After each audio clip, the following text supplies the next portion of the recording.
But, the Didache, there was this emphasis on the teaching of the 12 apostles and a perspective on the Christian community, its internal structuring, perhaps a little bit with its catechumenate model, with what it was teaching as part of that catechumenate model, how it went about the Eucharist, which by that time was a technical term. We talked about this, how it handled the itinerant preachers that were wandering around at that time, so on and so forth. And particularly from a view of asking, okay, what did it look like for the Christian community to even exist at this point? Because we talked about how there's this idea that the Christian community was super informal and only later did it have its structure overlain upon it, so on and so forth. A lot of the arguments out of the leaders of various Protestant denominations, etc. Today, with the Epistle to Diagnetus, I want to look at the early Christian community from a different perspective. Not necessarily sort of what it was teaching, its internal structuring, so on and so forth, but more so what it was like for the early Christian community to be in relationship to the Roman Empire, or the idiom that it found itself in early on. Because that's really where the Epistle to Diagnetus comes in.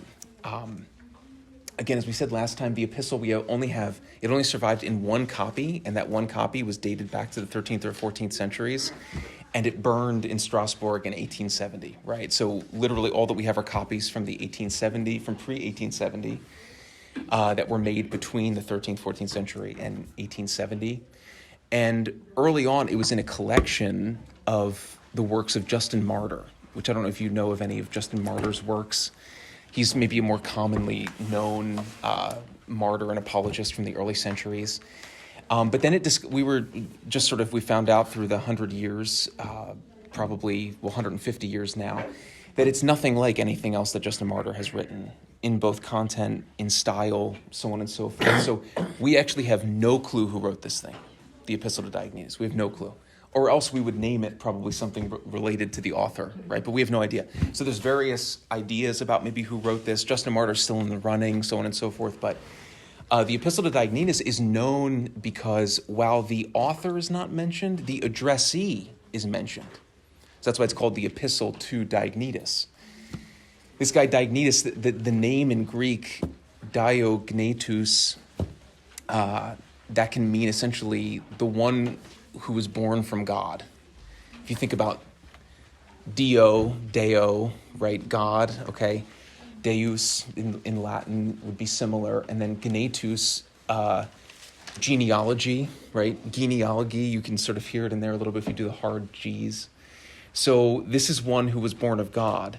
Now what's strange is, do you guys know who the Gospel of Luke is written to? Yeah. Theophilus. Now, was that a real guy? No. They don't think so. No, I think it's a lover of God is how I translated it. Exactly. Lover of God is sort of what it means in Greek. So in a sense, the Gospel of Luke could be thought to be written to a real person named Theophilus. That could be true, whatever. Another option is that it's much like a narrative work that was written to Theophilus to get that sort of dialogical character, the sort of dramatic character of being written to someone. But really, it's written to anyone who is a Theophilus, anyone who is a lover of God, right? Which would be you, me, the Christian community, so on and so forth. So isn't that cool? So this is like a common thing. The Gospel of Luke is like this, and Acts continues to be like that, right? Because Acts is also addressed to the same Theophilus. St. Francis de Sales writes to Theophilus all the time, if you've read the Introduction to the Devout Life or the Treatise on the Love of God. Some people think that that's what's happening here, Diagnetus. This is written to anyone who is born of God. As we know from the Gospel of John, Christians are born again, right, of God. How is it that we can crawl back into our mother's womb, Nicodemus asked, and Jesus is like, no. Right, but you do have to be born again. And so that's really interesting. That's one path, that this is just written to anyone who is born of God.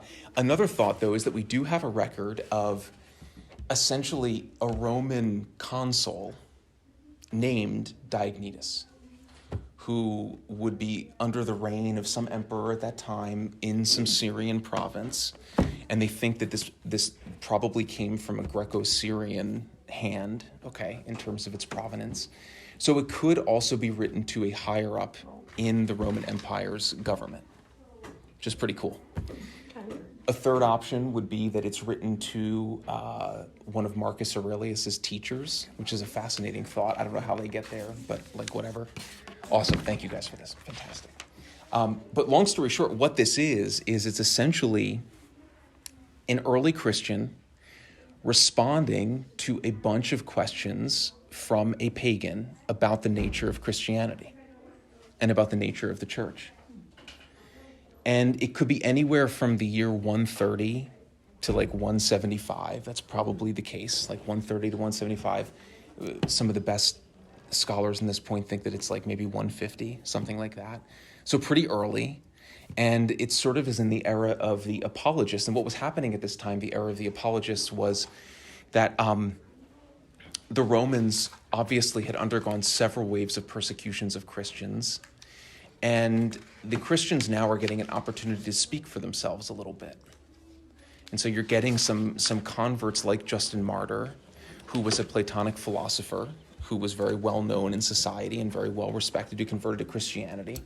And so they're saying, oh, wait, this isn't just sort of backwater people from Palestine who are into this. There's actually like some higher level people here. Why?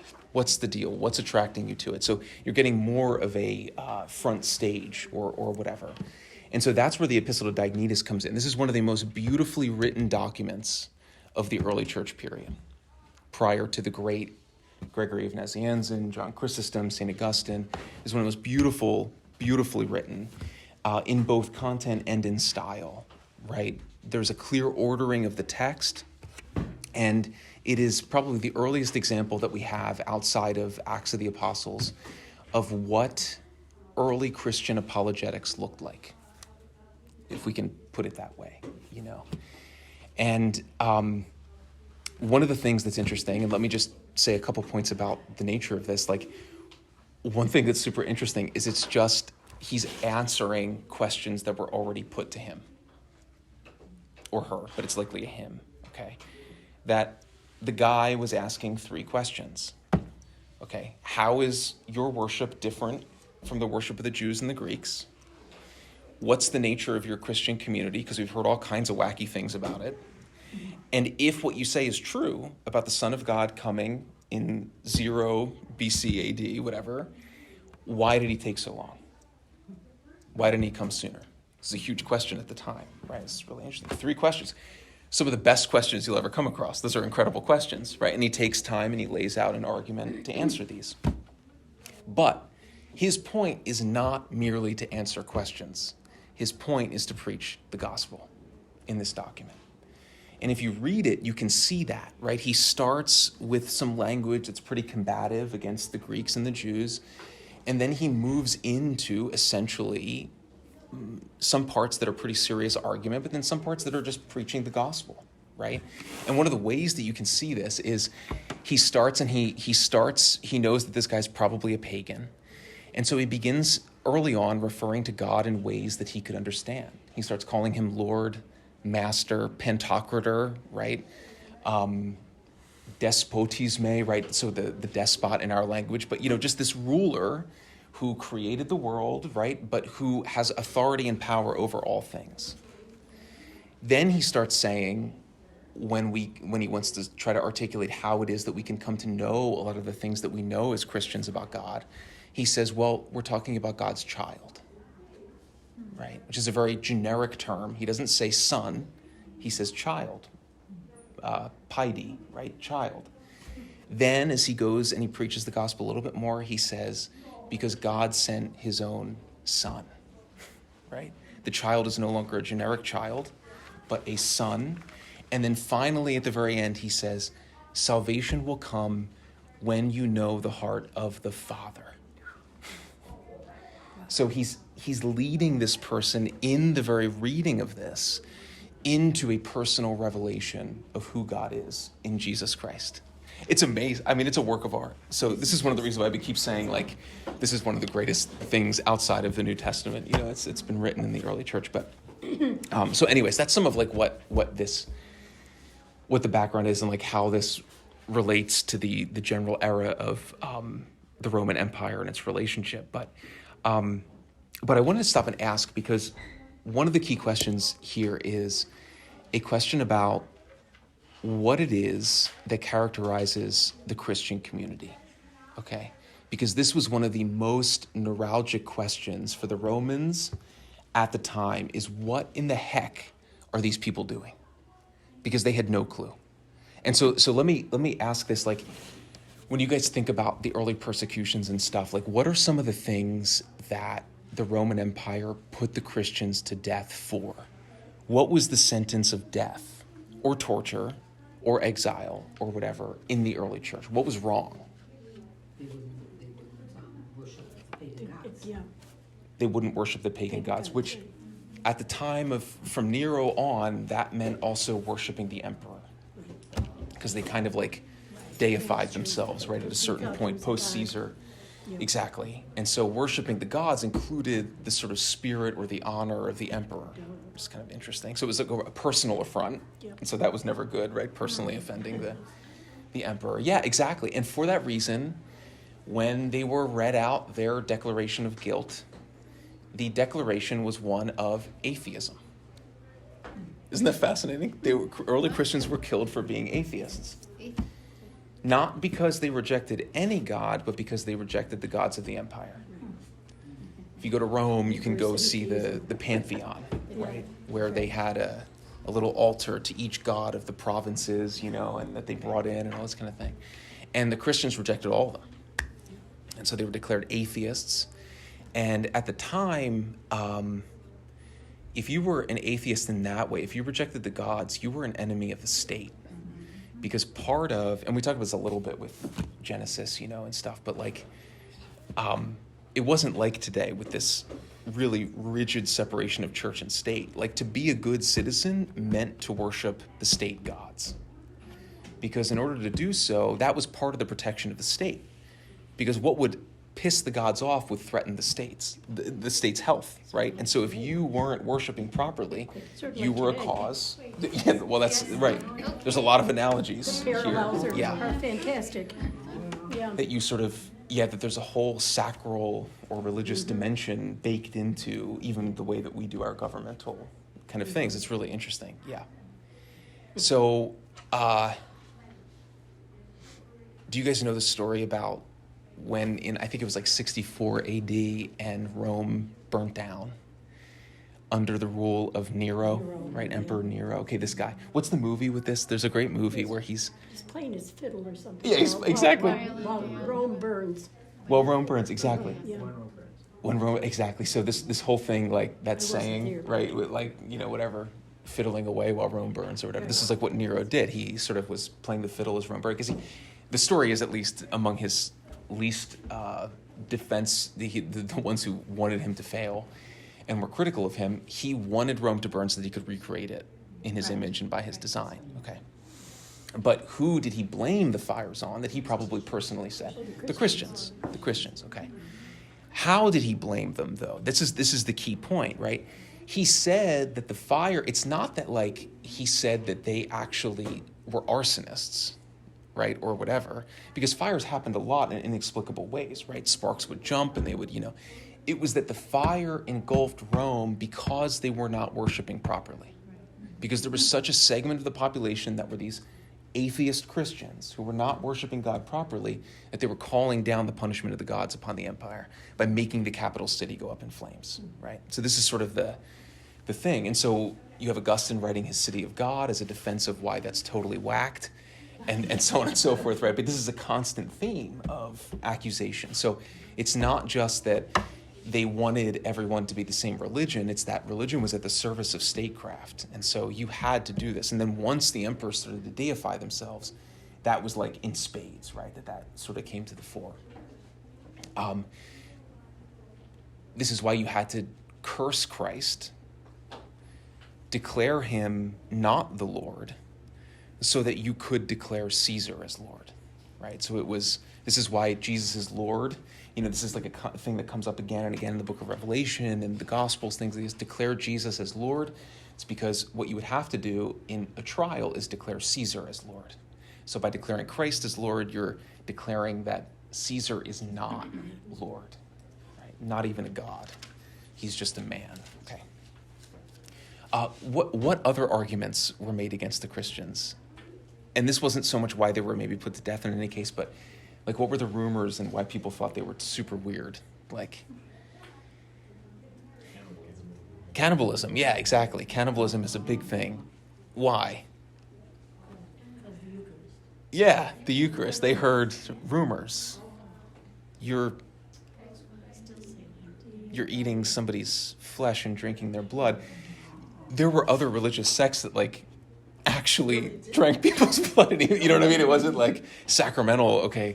So they thought, okay, these are crazy, weird people and they're depraved. Because if you, at least to Roman sensibilities, yeah, do we look back and we see some Roman practices as pretty barbaric in general, but Romans held themselves to be anti-barbarous, right? They thought the people in Gaul and the Germanic tribes were the barbarians who would do this kind of thing.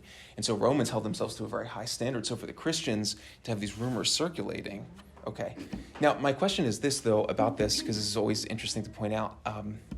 Like, do we have any early Christian writings setting the record straight on this accusation of cannibalism by saying, no, we do not eat the body and blood of Jesus Christ. We only mean that as a symbol or a metaphor. No. This is what's so interesting. If it really was as easy as that, don't you think we would have more of that? Do you know what I mean? Right? But no, but you don't. You don't. What you do have is this, is you have, if you guys have ever been to an Eastern liturgy, like at St. Nicholas's, the Wonder Worker out on the west side, right? If you've ever been to the liturgy of St. John Chrysostom, you have the deacon or the server or the priest, I forget who, they yell out right after the creed and right before the liturgy of the Eucharist begins. They yell out, the doors, the doors. This is part of an ancient practice where the deacon or the porter would be in charge of shutting the doors before the sacred mysteries. The catechumens would be let out and the doors would be shut and locked with people watching out because they didn't want anyone there who didn't understand what was happening. Right, to understand this is the sacramental sharing in Christ's body and blood, and we didn't actually just kill someone before the Mass, and we're actually feasting upon their flesh and blood in this chalice and on this paten, right? So still to this day, in the Eastern liturgy, you get that kind of coming in, and you get that today with the catechumens leaving, right? If they're not fully, okay. So you do get a sense of the secrecy of the mysteries, that you don't want them, because you don't place food before dogs, not in the sense that people are dogs. That's not what that saying means. What that saying means is you don't give things to those that are not prepared to receive them, you know, and so you have to take care in that regard. So yeah, these rumors were that Christians were cannibals. Isn't that interesting? And so we were seen as terribly uncivilized, and it was a barbaric religion. Okay, that's what it was seen as. Okay, one more that at least comes to mind.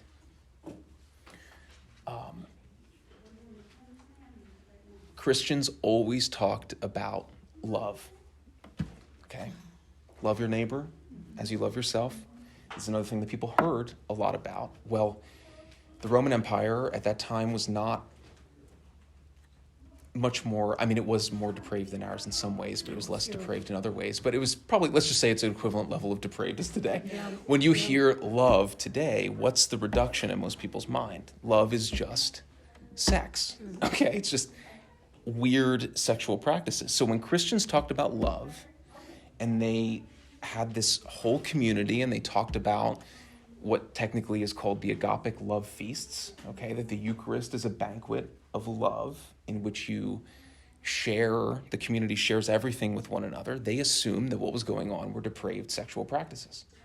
Isn't that interesting? Orgies and stuff, you know, like just this whole... That's weird. Exactly, because there were all these mystery cults, right, that were going on at the time. This was not that far afield, and so this is sort of what people thought. And so agape was a euphemism for this sort of reduction, right? Okay. And so what you put all three of those together, and what it looked like was Christians were more or less terrible, depraved, unvirtuous people who had no control over their impulses, and it was just another one of these secret cults that preyed upon the worst of the human being. And what would happen is this, is then you would have Christians being put to death.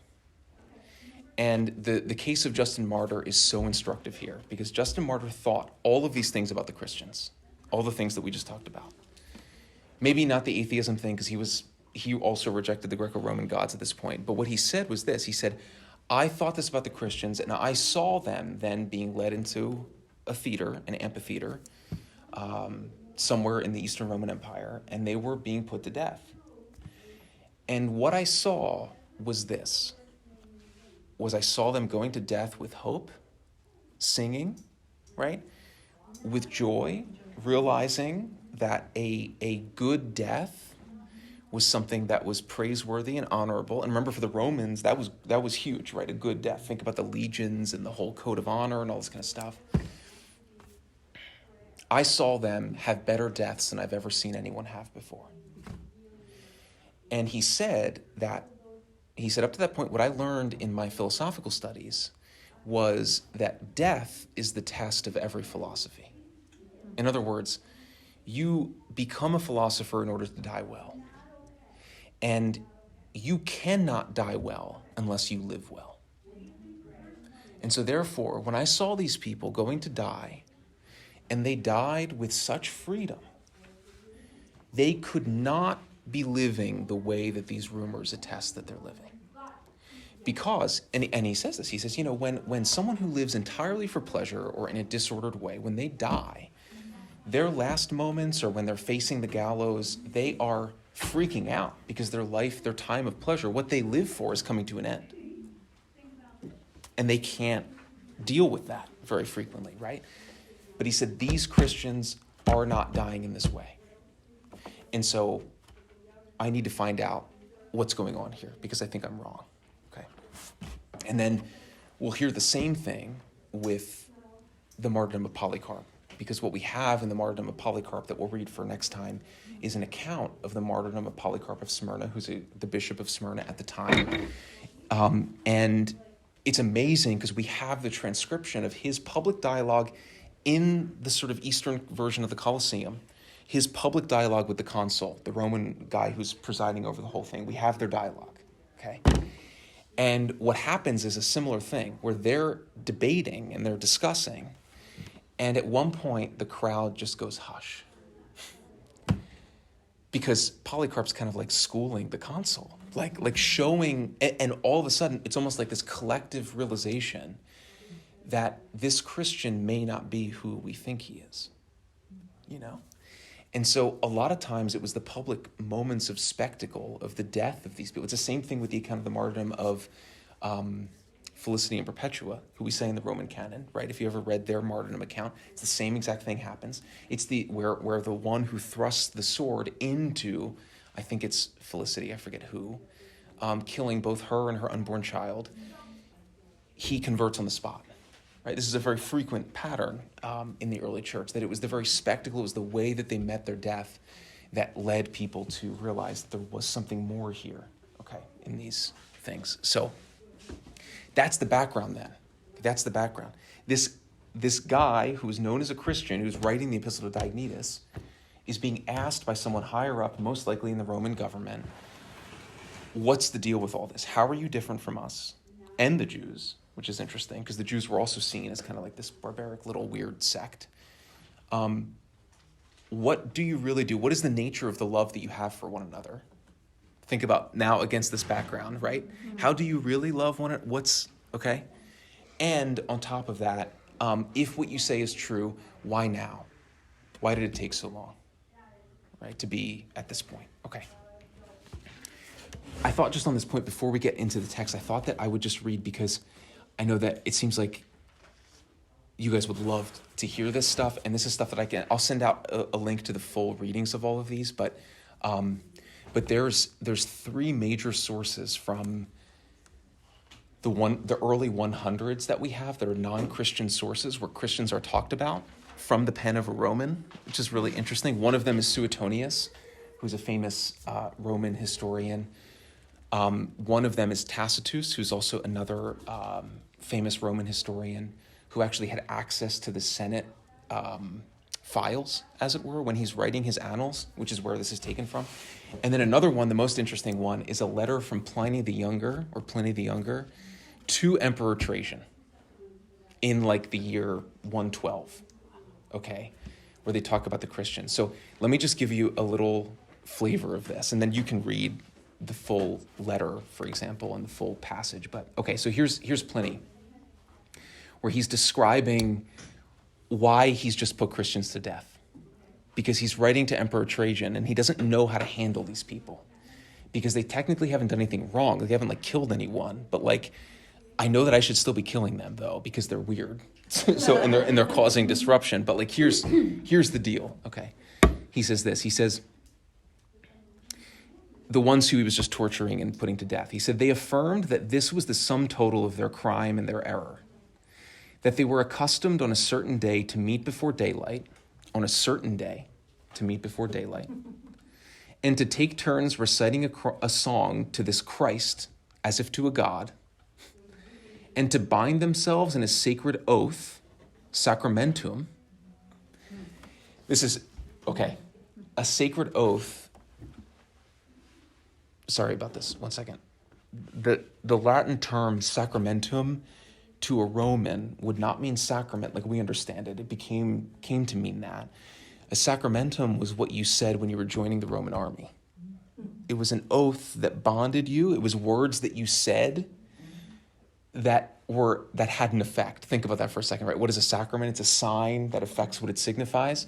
A sacramentum was an oath that affected your total allegiance to your legion and to the emperor, right? So that's what they would have understood. So he's hearing from these people that he's torturing that they come together and they celebrate together a sacramentum.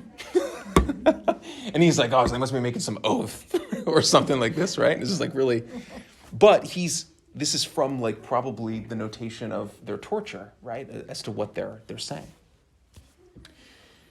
He says, not perpetrating any criminal act, but they said that they took an oath. Part of that sacramentum was that they actually would not commit theft or robbery or adultery. Confusing, okay? Right. And that they would not break faith, and that they would not deny a deposit when it was called due. Now, that sounds a lot like a financial thing. Paul in Greek uses the term deposit for the faith. They would not deny a deposit when it was called due. Could mean they would not deny the faith when they were called upon to do so. It's pretty deep, right? I mean, it's pretty wild, yeah. Okay. When these were finished, the sacramentum, the rites, it was their custom to separate and come together again to share a meal. Remember, we talked last time, the agapic love feast would sometimes take place at the same time or maybe later, right, whatever, on a Sunday. And this meal was entirely common and harmless. But this, too, they brought to an end after I posted my edict, which, according to your orders, Emperor, I prohibited the existence of clubs. Okay, so they did stop this after he put an end to all clubs because he wanted to, whatever, he was trying to control. Okay. From this, I considered it all the more necessary to determine the facts. Again, he's totally confused. So I interrogated 2 female slaves who were called ministers through the use of torture.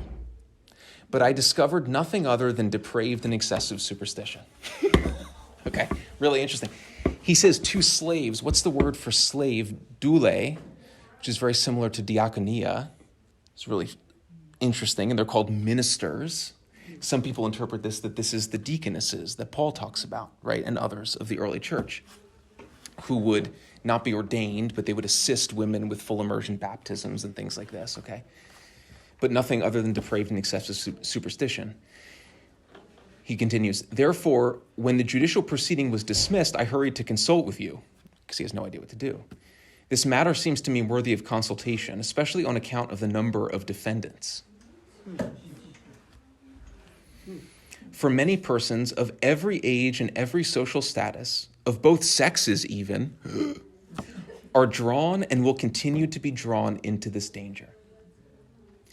For the disease, or this deadly superstition, has spread not only in the cities, but in villages and in the countryside. It seems possible that it can be halted and corrected. It's amazing Good luck. And now we know we're reading this, right? Okay. It didn't work. Okay. Tacitus, in his Annals, he says this. This is 109 AD now. The name Christian came from Christ, who had been executed by Pontius Pilate, the governor of Judea, during the reign of Tiberius. All aligns with our Gospels, right? But in spite of this temporary setback, the deadly superstition had broken out again afresh. He calls the death of the founder a temporary setback. But now this cult has broken out anew, not only in Judea, where the mischief had started, but even in Rome. And then he follows up and he says, all degraded and shameful practices collect and flourish in the capital. Yes. As if to say that the flourishing of Christianity in the capital is a sign that all things depraved end, right? Isn't that amazing? And then finally, Suetonius, one of his great comments, this is 121 AD now.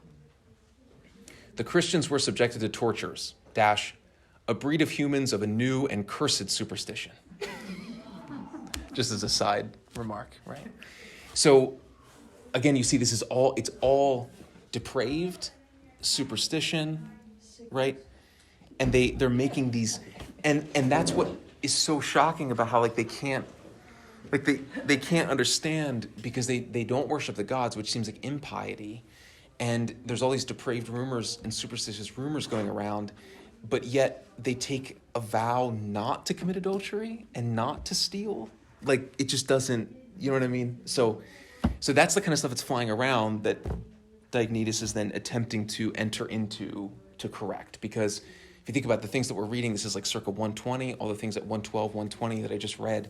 If this is written 10, 20, 30 years later, all this stuff is still in the air. These are published documents of the Romans who they have, so there's this whole legacy behind them, So from Nero in 60 all the way up through the Roman Empire, because again, other persecutions break out through the 100s and 200s, and this is in the air. And this is why Christians have to be careful and they have to be secretive and all that kind of stuff. So any thoughts on all of that? I mean, isn't that, so I'll send out those letters and stuff like that. And then we have, by the way, the letter of the emperor back to Pliny, where he's like, sounds good.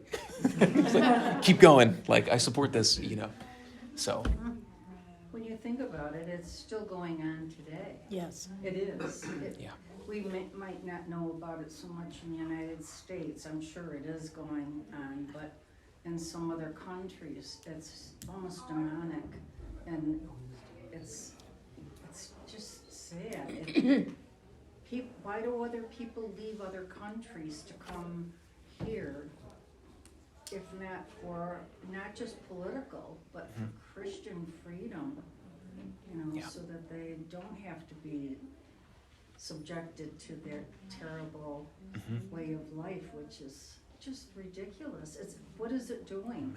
The rulers are not getting it. Maybe they're mentally unfit somehow, or not well. Something's askew. Is that the right word? Yeah. That's a very charitable way to put it. Yeah. Something's askew. Yeah.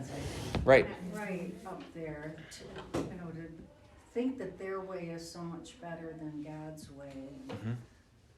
Love is not killing one another at all in any way, shape, form, age. Yeah. There shouldn't be any division there. But I've been told that I'm Pollyannic or idealistic. Well, at least I'm happy. Sound like a Christian to me. Yeah. Right. Well, you can see how any leader who wants total control would, the temptation is always to co-opt religion for your use, because it's like a means of social movement, social belief, social anything. So and especially for Catholics, why? Because this is one of the best defenses of the papacy, I think, that, and because Cardinal Ratzinger writes about this in one book when he's talking about the papacy, is that, the Pope is sort of like the universal shepherd. It's the allegiance to the Pope that makes every tyrannical leader of a country nervous, because there's some linking of a Catholic in a particular country to something that's larger than the country itself. Does that make sense? Because, like, Yes. the Pope is the guardian of, like, the universal community of all Catholics across the world.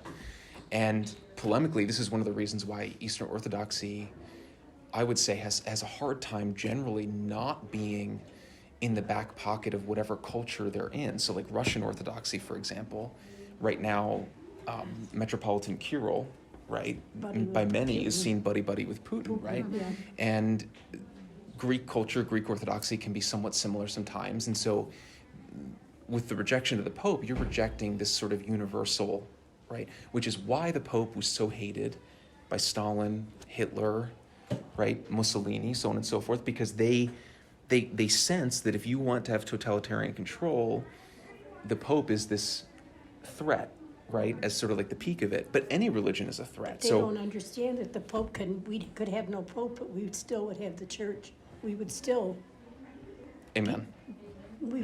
practice our faith. And there'd be another Pope And that we would ex- pop up, Yep. if you tried to, Yep. yeah. Are we the only ones in religious theater, whatever you want, arena, whatever you want to call it, all of the Christian belief systems, are we the only ones that believe Christ is true and real in our Eucharist and our belief in the bread and wine Mass, do you think? I can't think of any other. Yeah. Well, the amazing thing about Eastern Orthodoxy is that they've maintained the sacramental linkage, right? So the Eastern Orthodox, the Greek Orthodox, the Russian Orthodox, they have maintained valid ordination, and they have therefore maintained the Eucharist, right? And baptism. So, and their belief in the Eucharist, exactly, which is amazing. So we technically could, like, their Eucharist is the body and blood of Jesus Christ, right?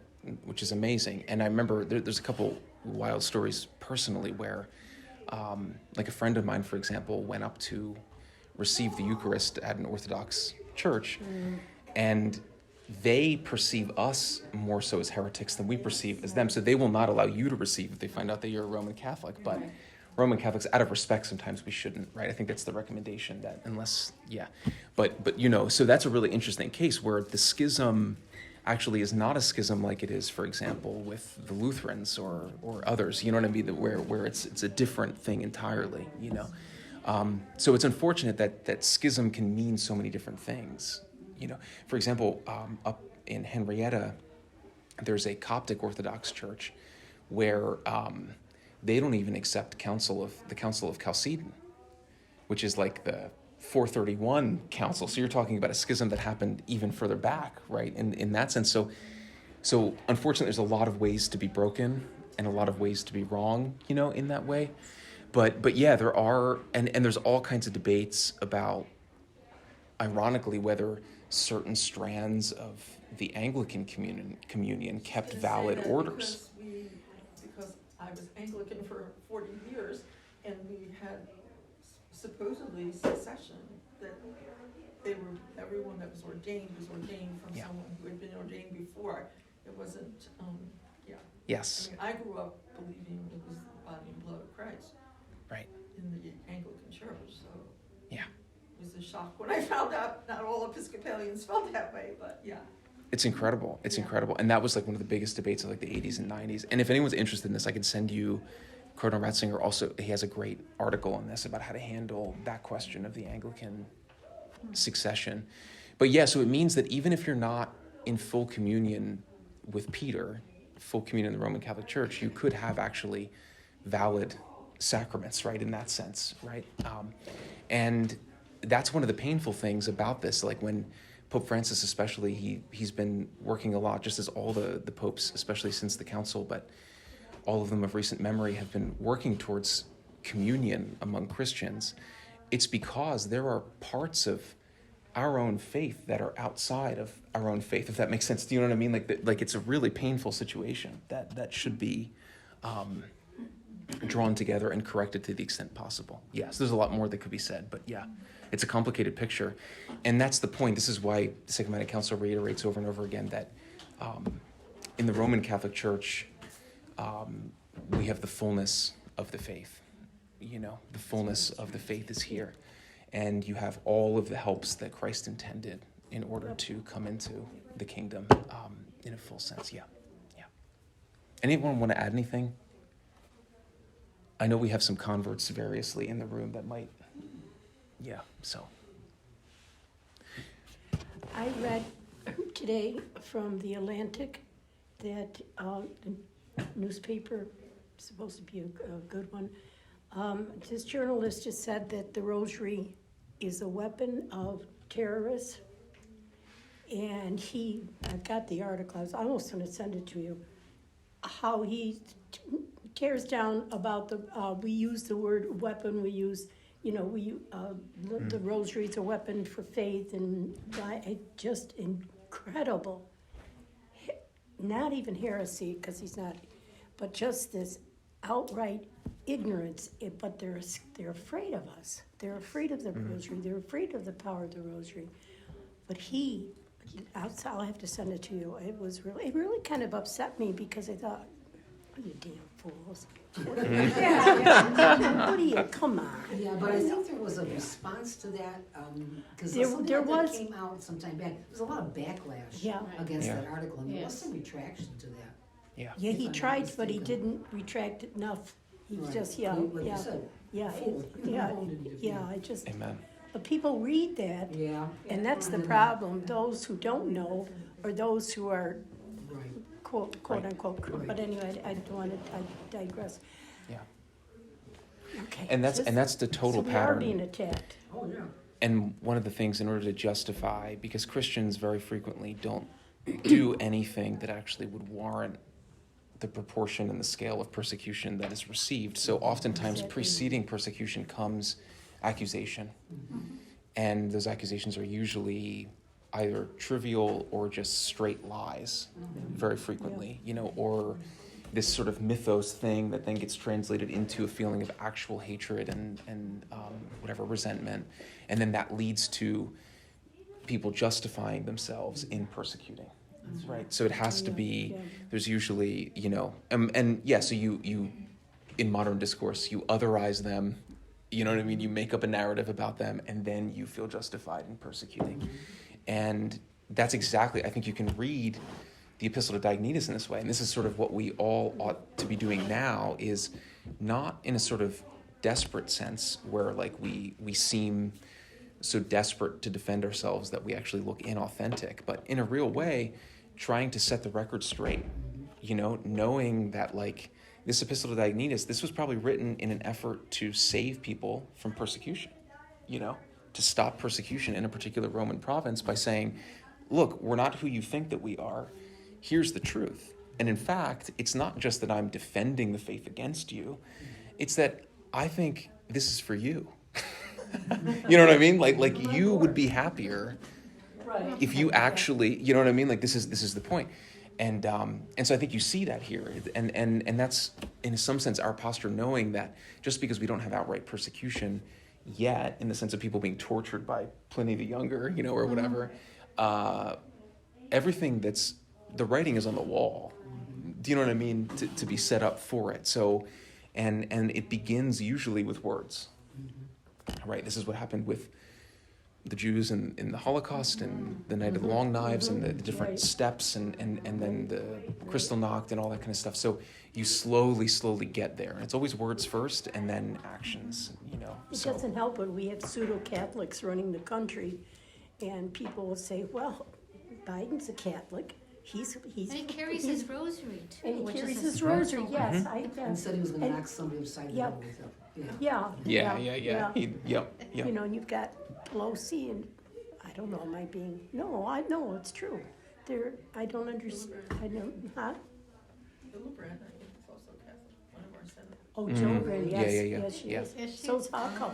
I think Huckle. So there's nothing we can do about them. All we can do is, Just when pray. we see a lie, is stand up and say, no, that's not true. Right. Yeah. And educate and speak the truth. Yeah. And just keep Yeah. speaking the truth. There was somebody on Father McTake's program last week, and he said, look, he says, I really hate even thinking like this, but we have to, because like what you were saying, it's that progression of lies, and if we just sit back and take it, and not say anything, Right. then it just keeps going and going and it snowballs.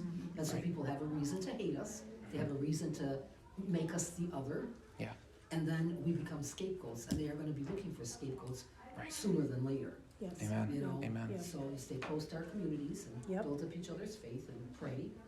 Absolutely. Use that rosary. Yes. Yeah, that's right. That's Yeah, right. weapon. The weapon. The Yeah. weapon of Lock and that. load, people. Yeah, some guy wrote, he said, well, I'm gonna put my, the rosary wrap around my AR-1, AR-15. He said, Yes. if it's a weapon, he said, oh, one way or the other. Yeah, let's not do that. Yeah, No, of exactly. course That's not. it. That's I it. know, Yeah. I know. I'm a little worried now. Are you packing heat in here? Yeah, are you know? Just kidding. Yes, I'm packing heat. See it? But this, Right here. yeah, you got the miraculous medal. Yeah, exactly. I got one too. Let me. Can I say this really quickly Go that ahead. that when it comes to correcting these lies and these errors, I think one thing that the Epistle to Diagnetus is a monument to is how to not, because sometimes when we correct lies or we correct arguments, we tend to play on the territory of the other a little bit too much. In other words, we lose like the proper footing, as it were. This is why I'm using military images, but you know what I mean, right? That you want to be able to propose the gospel not just in response to an accusation against it. You want to propose it in full, okay? And you want to propose it in its full beauty, not just how it responds to one thing or how it stands up to one thing, right? But you want to present it as such, right? In all of its proportions. And that's been the point, I think, especially of JP2, is do not be afraid of presenting the whole of the faith. People can take it and they need it, right? And it needs to be beautiful because beauty is about presenting someone with the whole, right? The whole thing, the harmony of the whole. I think it's exactly what he's trying to do. Does the Epistle to Diagnetus say, no, we are not depraved people, you fools? And he's standing up for himself and he's like, I can show you all of my friends that are actually amazing people. No, he says on page 701, let's go to page 701. This is what he says, okay? At the bottom there, the big number 5 is what he says. This whole paragraph, I just want to do a slow read of it because this is probably, again, if you want to talk about the most beautiful extra-biblical passages of early Christianity, this is it. I think this should be put on everyone's rearview mirror, on everyone's mirror at home, everywhere, okay? And so this is 701, bottom of that page, big number 5. He's just talked about how Christians are different from Jews and from Greeks, which we can talk about too if we want, because there's some really funny passages where he compares idols to toilets, which is really great. But then here he basically is introducing, right above that chapter 5, that last sentence there, as for the mystery of the Christian's own religion, do not expect to be able to learn this from a human being, okay? To be discipled, to hear this from the power of a human, right? It's the dunasthai para anthropou mathain. So do not expect to be able, or do not expect the power to learn this to come from a human being. Okay, so you're immediately trying to differentiate.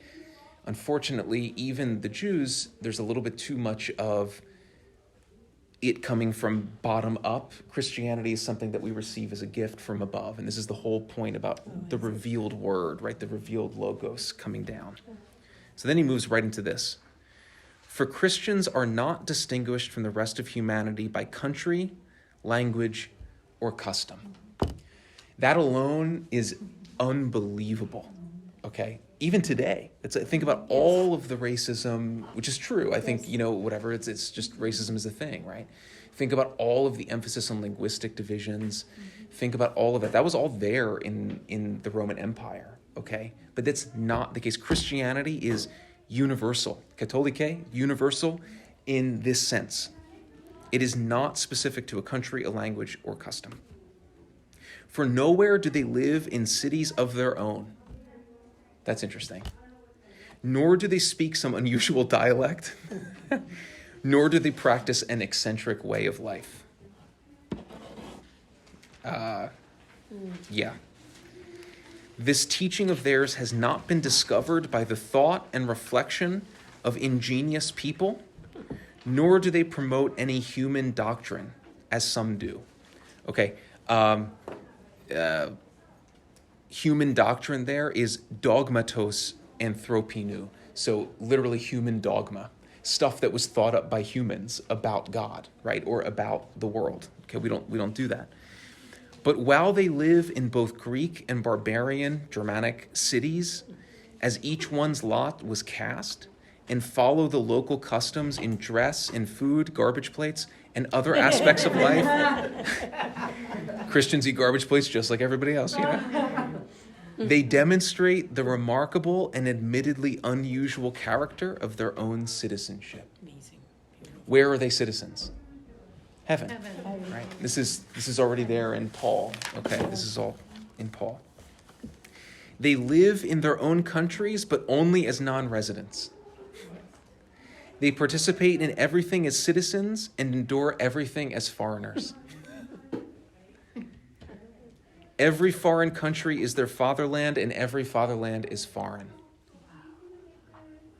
They marry like everyone else and have children, but they do not expose their offspring.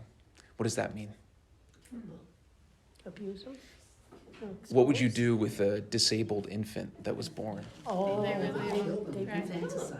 You would put them on a rock. yeah. So there was enough moral fabric in the society to realize that to expect a mother or father to take a knife to their infant would not be something that, even if they're extremely disabled, that's not something that was very commonly practiced. So, but you still realize that they shouldn't live. So what you would do is you would take them and put them on the outskirts of town on a rock. And you would run away. Yep. And at that time, you lived in cities and towns because there were wolves. I mean, there was, and the child wouldn't last the night. And so that's usually what exposing your offspring was a metaphor for. It was a genteel form of infanticide, at least genteel from the parents' perspective, compared to. But going on didn't the today, Christian no? community get to be known as ones who would take those babies if they found them and raise them as their own? Yeah. Moses Christians and the would. Russians. Yeah, right. It goes back to Moses in a way, exactly, That's true. and the early Jewish communities. There's a type, yes. Christians in towns would find out where In Old the Testament. women were leaving and exposing these children, and they would visit them frequently and try to take in the children to save them. Yeah, sort of the very common today. You can think about this praying outside of abortion clinics or something similar that Cursing Christians today. do. Yep. Yeah. Okay. And then this is probably my favorite line in all of early Christian literature. They share their food, but not their wives. Okay. Isn't that phenomenal? laughed Right? at Isn't that church. phenomenal? I was reading it Friday and I laughed out loud. Yeah, you laugh out loud, exactly. Now, so you can see, what is he doing here? He's painting the picture of a community. Yep. Is he correcting the falsehoods? No, he's just. Yes, Yes. but yeah, he's proposing the positive. Exactly. He's saying what they don't do. They're not this crazy weird sect just by custom or by whatever. They're not doing all of this weird sexual stuff, right, with their agapic The love Romans are feasts. doing. The Romans are, that's other people. Okay, that's not. But we do share food a lot more than you do, because we're a community and we care about each other, and we take care of each other and so on and so forth. They are in the flesh, but they do not live according to the flesh. They live on earth, but their citizenship is in heaven. They obey the established laws. Indeed, in their private lives, they transcend the laws. How do they transcend the laws? Because they love everyone. And by everyone, they are persecuted. Isn't that amazing? So they transcend the law. This is a key point of their defense is, of course we keep the law. This is what Paul says, right? In Romans, there's a passage like this, and in a couple other letters, right? Of course we keep the laws. We pay our taxes. But we do so much more than that. Because love is the fulfillment of the law. And the Roman law is only a shadow of the Jewish law. And so we fulfill everything that you want us to do, but we go well beyond it too. They are unknown, yet they are condemned. They are put to death, yet they are brought to life. They are poor, yet they make many rich. They are in need of everything, yet they abound in everything. They are dishonored, yet they are glorified in their dishonor. They are slandered, yet they are vindicated. They are cursed, yet they bless. They are insulted, yet they offer respect. When they do good, they are punished as evildoers. When they are punished, they rejoice as though brought to life. By the Jews they are assaulted as foreigners. By the Greeks they are persecuted, yet those who hate them are unable to give a reason for their hostility. Isn't that unbelievable? That whole, that's just... So you get the sense of what the Christian community was like. Is it like that at St. Peter's Parish? I hope we have work to do, but this is our call, right? This is what we're called to live up to. This is it. And then this is perhaps this next part. While it might be less vivid in the sense of the practical, concrete, this is an unbelievable statement that we'll all be chewing on for the rest of our lives. In a word, what the soul is to the body, Christians are to the world. What is the relationship between the soul and the body? The soul animates the body, right? The body is the manifestation of the soul. The soul, not to get too dualistic, this is a little bit dualistic here because it's very Platonic, but there's some sense in which the only reason that the body moves is because the soul is moving it, right? So the soul is the source of life, the psuche, the source of life for the body. And so what the soul is to the body, Christians are to the world. And then he goes into this rigorous sense of that. The soul is dispersed through all the members of the body, even in the pinky, according to Aristotle, or whatever, but not only in the pinky. Just like Christians are throughout the cities of the world. The soul dwells in the body, but is not of the body. Likewise, Christians dwell in the world, but are not of the world. The soul, which is invisible, is confined in the body, which is visible. In the same way, Christians are recognized as being in the world, and yet their religion remains invisible. Because again, there's no custom. We don't have a uniform. Do you know what I mean? By their love, by your love, they will know you, right? The flesh hates the soul and wages war against it, even though it has suffered no wrong, because it is hindered from indulging in its pleasures. So also the world hates the Christians, even though it has suffered no wrong, because the Christians set themselves against its pleasures. The soul loves the flesh that hates it. Think about that. The soul loves the flesh that hates it and its members, and Christians love those who hate them. The soul is locked up in the body. This is a play on Plato. Soma, sema, the body is a prison. The soul is locked up in the body, but it holds the body together. And though Christians are detained in the world as if in a prison, they in fact hold the world together. How? Not only through their actions and their witness, but through their prayer. Like we talked last time, right? That you pray for the world, you hold it together, literally. And keep in mind that the word for world in Greek, that holding the world together is sunekusi ton kosmon. The cosmos is held together by the Christian prayer and Christian life. The Christians hold the cosmos together. The soul, which is immortal, lives in immortal dwellings. Similarly, Christians live as strangers amid perishable things while waiting for the imperishable in heaven. The soul, when poorly treated with respect to food and drink, fasting, becomes all the better, to an extent. Yeah. And so Christians, when punished daily, increase more and more. Such is the important position to which God has appointed them, and it is not right for them to decline it.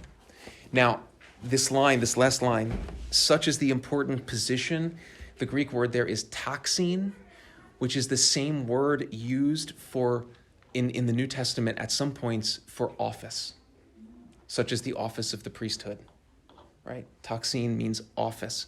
Such is the important office to which God has appointed them, and it is not right for them to decline it. We, as baptized priests, prophets, and kings, this is our office in the world, to hold the world together with our witness and our prayer.